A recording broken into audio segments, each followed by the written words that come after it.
Debate ఆంధ్రప్రదేశ్కి సంబంధించిన ఎన్నికలు పూర్తయి ఓటింగ్ కూడా కౌంటింగ్ కూడా పూర్తయిన తర్వాత ఏ పార్టీకి ఎన్ని సీట్లు వచ్చాయి అనేది చూసినప్పుడు సరే అది ఎట్లాగో ఒక సంచలనం, దేశంలోనే అది ఒక సంచలనం. ఏ క్షణాన జగన్మోహన్ రెడ్డి గారు అన్నారో కానీ దేశం నివ్వెరపోయే ఫలితాలు వస్తాయని నివ్వెరపోయే ఫలితాలు వచ్చాయి. అందుకే అంటారేమో అసుర సంధి వేళ నోరు జారకూడదని. ఆ రోజు కూడా ఆయన సాయంత్రం పూట అన్నట్టున్నాడు. సరే ఏమైనా ఒక అద్భుతం జరిగింది, ప్రజలు తమ ఆకాంక్షలను నెరవేర్చుకునే ఒక ప్రభుత్వాన్ని స్వాగతించుకుని కూర్చోమని ఆశీర్వదించారు. ఆ ప్రభుత్వం రేపు 9వ తేదీన కొలువు తీరబోతోంది. అయితే ఇక్కడ కొన్ని ఆసక్తికరమైన అంశాలు ఉన్నాయి. ఆంధ్రప్రదేశ్లో ఈ ఎన్నికల్లో ఎవరికి ఎన్ని ఓట్లు వచ్చాయి, ఓట్ షేర్ అంటాం మామూలుగా మనం, ఈ టెక్నికల్గా ఓట్ షేర్, పార్టీ యొక్క ఓట్ షేర్ ఎంత అంటే ఒక 100 మంది ఓటర్లు ఉంటే ఆ పార్టీకి ఎంతమంది, ఈ పార్టీకి ఎంతమంది, అట్లా లెక్క వేసి ఓట్ షేర్ ఇంత వచ్చింది అని చెప్తారు. సో ఇది ఒక కీలకమైన పాయింట్గా మారింది. నిజానికి ఇది ఇంకా అక్యురేట్ ఫిగర్స్ అయితే రాలేదు, ఎన్నికల కమిషన్ వైపు నుంచి రాలేదు. పార్టీల వారీగా వాళ్ళు వేసుకుంటున్న అంచనాలు అంటే వాళ్ళ క్యాడర్ ద్వారా తెప్పించుకున్న ఉజ్జాయింపు లెక్కలు ప్రకారం నా దగ్గర ఉన్నాయి. ఓట్ షేర్ ఎంత, అట్లాగే ఏ పార్టీకి ఎక్కువ ఓట్లు వచ్చాయి, ఇండివిజువల్గా కానీ అలయన్స్ పరంగా చూసినప్పుడు ఏ పార్టీకి ఎక్కువ ఓట్లు వచ్చాయి అనేది ఒక కీలకమైన అంశం. అండ్ ఆ తర్వాత ఇంకొక అంశం ఏంటంటే ప్రాంతాల వారీగా, అంటే ఉత్తరాంధ్రలో ఏ పార్టీకి ఎక్కువ ఓట్లు వచ్చాయి, రాయలసీమలో ఏ పార్టీకి ఎక్కువ వచ్చాయి, తర్వాత ఇట్లా గోదావరి జిల్లాలో అక్కడ ఎలా వచ్చాయి, ఇట్లా కోస్తా ఆంధ్రలో ఎలాంటి పరిస్థితి ఉంది, ఇలాంటివన్నీ కూడా కొంత ఆసక్తిని రేకెత్తించే అంశాలు. ఈ ఎన్నికల్లో నిజంగా కూడా చాలా ఆసక్తికరమైన పరిస్థితి కనబడుతోంది. ప్రత్యేకించి 7 జిల్లాల్లో కూటమి క్లీన్ స్వీప్ చేసింది. మీకు శ్రీకాకుళం, విజయనగరం అండ్ వస్తే ఉభయ గోదావరి జిల్లాలు, కృష్ణా, గుంటూరు, నెల్లూరు, అనంతపురం, ఈ జిల్లాలన్నీ 7 జిల్లాలు క్లీన్ స్వీప్ అయిన జిల్లాలు. ఈ క్లీన్ స్వీప్ అయిన జిల్లాల్లో వచ్చిన ఓట్ల పర్సంటేజ్ ఎలా ఉంది? కడప లాంటి జిల్లాలో కూడా వైసీపీకి ఈసారి 3 సీట్లు మాత్రమే దక్కాయి. 7 సీట్లు తెలుగుదేశం పార్టీ కూటమి కైవసం చేసుకుంది. దీన్ని బట్టి చూడొచ్చు ఇది ఎంత సునామీ లాంటి ఫలితాలు. సో ఈ క్లీన్ స్వీప్ అయిన జిల్లాల్లో వైసీపీ పరిస్థితి ఏంటి, ఎంత దారుణమైన పరిస్థితిని ఎదుర్కొన్నది అనేది ఒక అంశం. తర్వాత కొన్ని ప్రాంతాల్లో అసలు వైసీపీకి డిపాజిట్లు రాకూడదు లెక్క ప్రకారం. కొన్ని ప్రాంతాల్లో అలా ఎలా అంటావు నువ్వు అంటారేమో, అది అంతే. ఎందుకంటే రాష్ట్రానికి రాజధాని లేకుండా చేసిన జగన్మోహన్ రెడ్డి గారు 3 రాజధానులు అని చెప్పి, విశాఖలో రాజధాని అని చెప్పి ఉత్తరాంధ్రను ఆశ పెట్టాడు.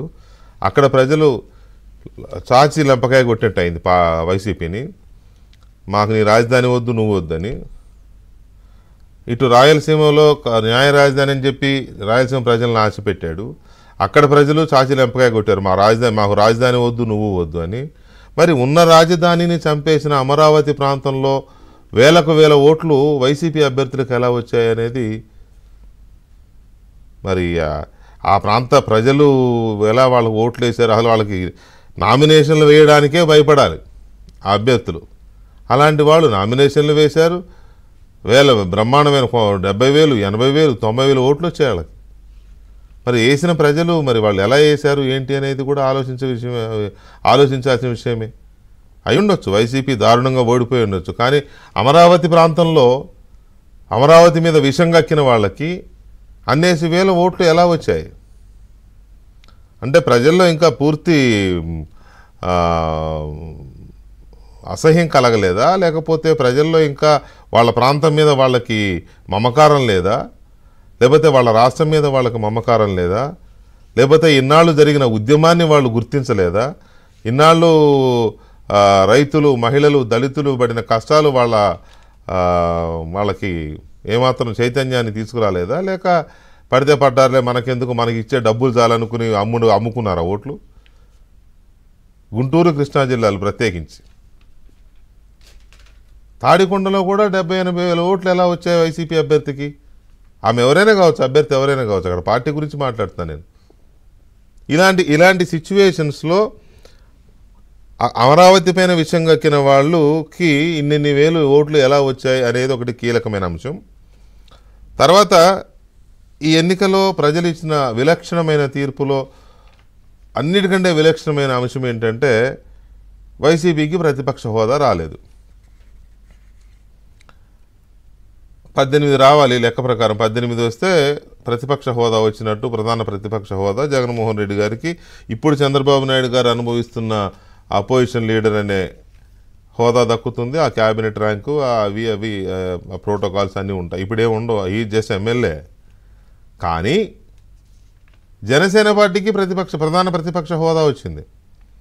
21 సీట్లు వచ్చినాయి. 21 పోటీ చేస్తే 21 వచ్చినాయి. ఇదొక రికార్డ్. నాకు తెలిసి రాజకీయాల్లో ఇలాంటి రికార్డు ఎక్కడ ఉండదు. మరి 100కు 100 మార్కులు వచ్చినాయి 10th క్లాసులో, లేకపోతే ఇంకో చోట ఇట్లా ఉంటుందేమో. కానీ రాజకీయాల్లో పోటీ చేసిన అన్ని సీట్లు వచ్చాయనేది ఎప్పుడు వినలేదు మనం. ఓకే, ఎనీవే, ఇప్పుడు ప్రతిపక్ష హోదా, ప్రధాన ప్రతిపక్ష హోదా జనసేన పార్టీకి వచ్చింది. మరి జనసేన పార్టీ ప్రధాన ప్రతిపక్ష పార్టీగా ఉంటుందా అంటే ఐ డోంట్ థింక్ సో. అలా ఉంటుందని నేను అనుకోను. ఎందుకంటే కూటమి తీసుకున్నారు, తెలుగుదేశం జనసేన ముందు నుంచే కలిసి పనిచేశాయి, తర్వాత బీజేపీ వచ్చి కలిసింది, ఎన్నో ఆశయాలతో కలిసి మేనిఫెస్టో ఇచ్చారు, ఉమ్మడి మేనిఫెస్టో ఇచ్చారు. కాబట్టి ఆ మేనిఫెస్టోని అమలు చేయాల్సిన బాధ్యత, ప్రజలకు ఇచ్చిన హామీలను పూర్తి చేయాల్సిన బాధ్యత తెలుగుదేశంతో పాటు జనసేన మీద కూడా ఉంటుంది. వీళ్ళిద్దరు కలిసే హామీలను పూర్తి చేస్తారు. అధికారంలో ఉంటేనే ప్రజలకు సేవ చేయగలుగుతారు, అధికారంలో ఉంటేనే ప్రజల సమస్యల్ని పరిష్కరించగలుగుతారు. ప్రతిపక్షంలో ఉంటే ప్రశ్నించగలుగుతారు అంతే, పరిష్కరించే అధికారం వీరికి ఉండదు. కానీ ప్రధాన ప్రతిపక్ష హోదాకి అవసరమైన నంబర్ వచ్చింది కాబట్టి పవన్ కళ్యాణ్ గారు ఇవాళ ఉదయం వాళ్ళ ఎల్పీ మీటింగ్లో, లెజిస్లేటివ్ పార్టీ వాళ్ళ శాసనసభాపక్ష సమావేశంలో మాట్లాడుతూ ఒక మాట అన్నారు. ప్రజల సమస్యలకి, ప్రజలకు ఇచ్చిన హామీలని తీర్చాల్సిన బాధ్యత మన మీద ఉన్నది. అది అధికార పక్షంలో ఉండి ఆ పని చేస్తాం. చేస్తూనే మనకి ప్రధాన ప్రతిపక్ష పాత్ర పోషించే హోదా కూడా మనకే దక్కింది. మరి టెక్నికల్గా ఈ రెండింటిని బేరీజు వేసుకుని ఎలా అనేది ముందుకెళ్తాం.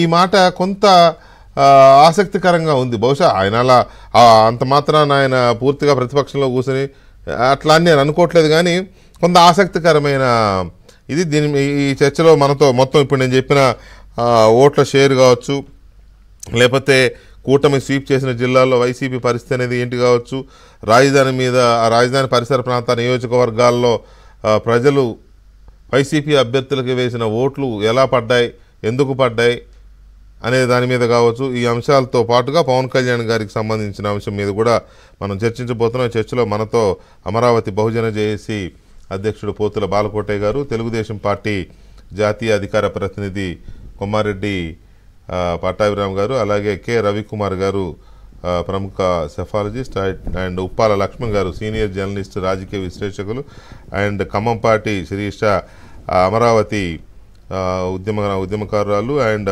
అక్కడ దళిత జేఏసీ మెంబర్ కూడా శిరీష. సో వీరితో చర్చలో పాల్గొనబోతున్నాం. ముందుగా మనం పవన్ కళ్యాణ్ చేసిన కామెంట్ ఏంటి, దీని మీద తనకు వచ్చిన ప్రజలు ఇచ్చిన హోదా మీద, నంబర్ ఆఫ్ సీట్స్ మీద పవన్ కళ్యాణ్ ఏమన్నారు అనేది ఒకసారి ఆయన ఏమన్నారు చూసే చర్చలోకి వెళదాం. పవన్ కళ్యాణ్ గారి 2019లో ఒక్క సీటు కూడా